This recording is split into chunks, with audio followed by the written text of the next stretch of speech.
Est-ce qu'une fois on t'a demandé pourquoi tu fais cette chose? Si c'est oui, dis-moi en commentaire. Parce que moi, hier, j'ai eu le courage de participer à un séminaire. Mais en allant, je connaissais pourquoi j'ai fait cette chose.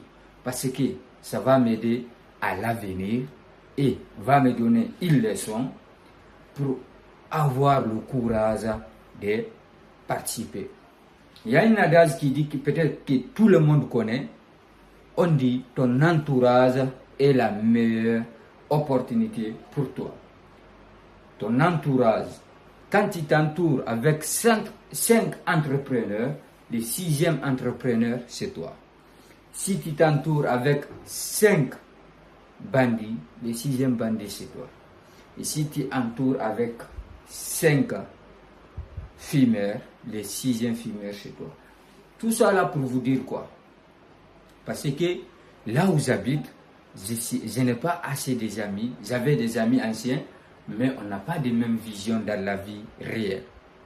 Parce que toute chose, il faut savoir visualiser et avoir le courage de sortir dans ta zone de confort. Hier, j'ai participé à un séminaire. J'ai découvert beaucoup de choses. Je ne peux pas tout résumer en une vidéo. Je vais vous laisser voir une petite partie que j'ai filmée dans le séminaire.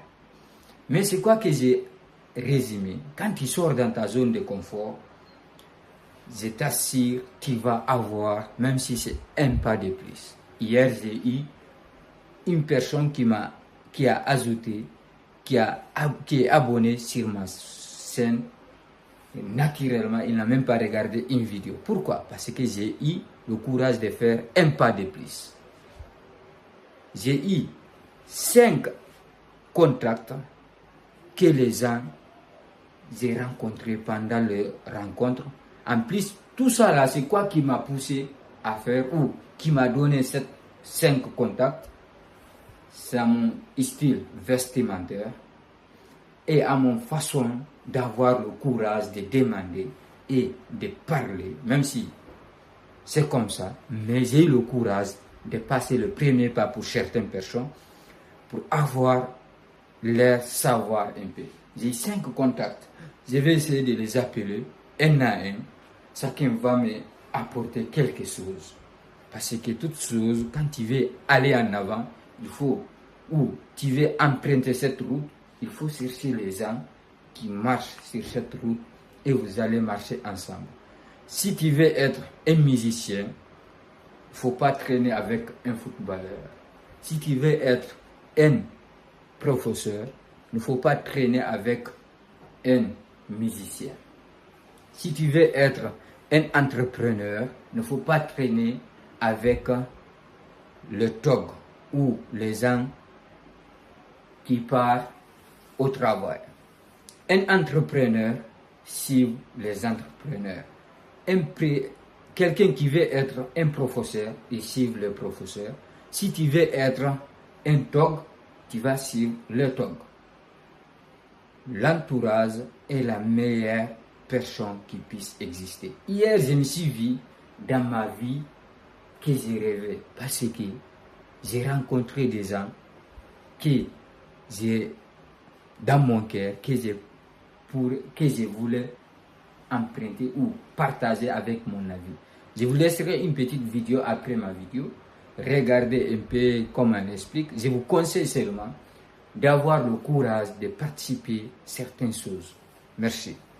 Avec Mehdi, mon associé, on a organisé des événements, des gros, des petits afterwork et autres. On a participé et organisé. Et soit on retrouvait beaucoup de développement personnel, c'est bien, il en faut, et sans le mental, on ne réussit pas. Mais il manquait cette chose que je ne retrouvais plus sur des événements. Alors avec Mehdi, on s'est dit, on va créer un événement, pourquoi pas, ça n'a pas l'air si compliqué. Je m'en suis voulu tout à l'heure de petite erreur, mais est-ce que vous avez retenu la petite erreur du début? Ou est-ce que vous êtes venu là pour écouter des conférences et aller beaucoup plus haut en fait dans votre business? Donc j'ai relativisé. Je me suis dit non, Ryan, attends, ils vont pas prendre... c'est pas ça le plus important. C'est qu'est-ce que vous avez appris, qu'est-ce que vous allez appliquer, et combien de chiffres d'affaires vous allez générer, et combien de personnes vous allez rencontrer. Et ça, j'en suis fier. Et mon objectif, c'est que les personnes qui viennent speaker, ce soit des personnes qui sont bons dans leur domaine, qui sont excellents, qui ont vraiment besoin de quelque chose et qui apportent vraiment quelque chose aux personnes. Parce que la notion de formation, la notion d'accompagnement, s'il y en a qui en fait dans la salle, c'est quelque chose de très dangereux. C'est une responsabilité. Moi, quand je crée cet événement, je suis responsable de l'information qui a été dite. Parce que c'est plus facile d'apprendre quelque chose que de désapprendre quelque chose. Donc ce que je voulais sur les intervenants, et j'en suis très fier, merci Kana, merci Clément, merci Stéphanie, et on peut les applaudir parce que franchement, je suis plus qu'heureux de ce qu'ils ont fait.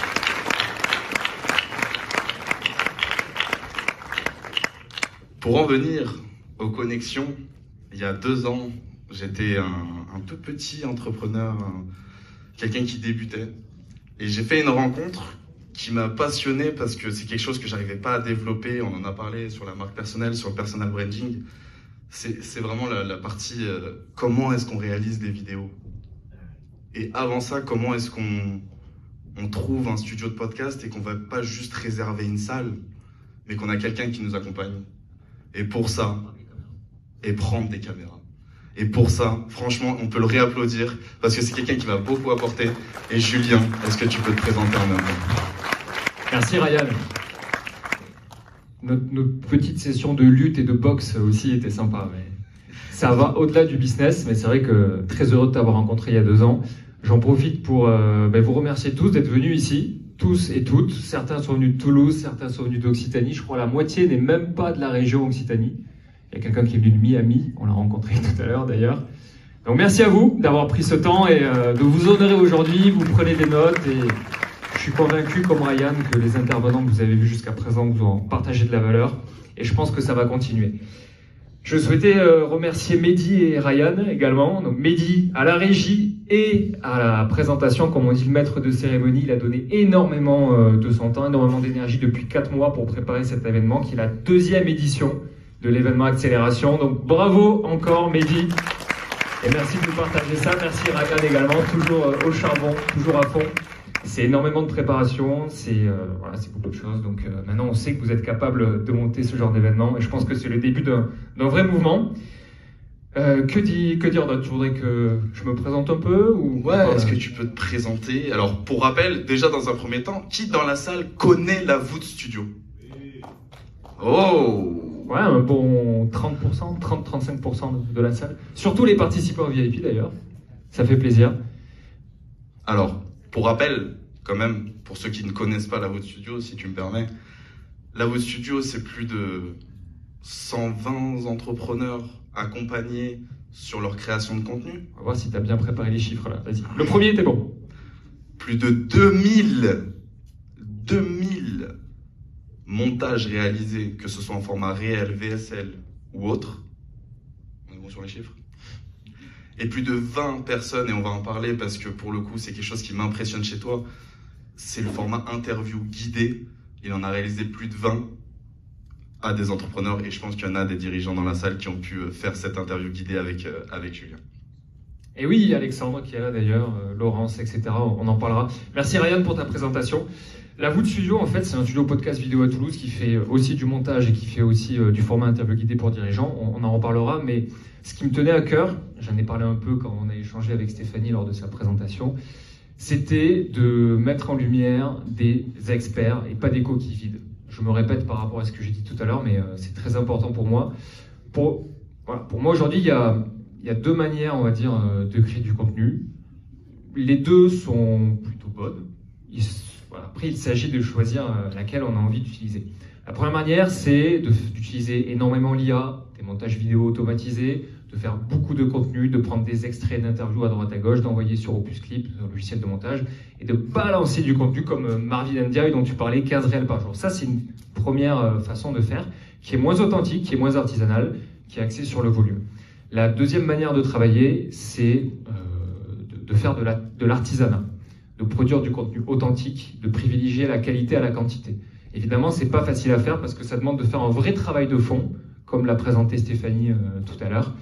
Néanmoins, j'ai choisi mon camp et c'est pour ça que j'ai créé la voûte studio, c'est proposer du contenu de qualité, quitte à ce qu'il soit artisanal, sur mesure, via l'interview guidée avec moi-même où je pose des questions, on fait des podcasts avec des dirigeants et ensuite on monte des réels, on monte les meilleurs passages. Mais pour moi, c'est l'authenticité qui doit primer sur le volume aujourd'hui. Donc ça, c'était un premier point. Donc je suis très content d'avoir monté ce studio podcast il y a 2 ans maintenant. Donc voilà, je pense que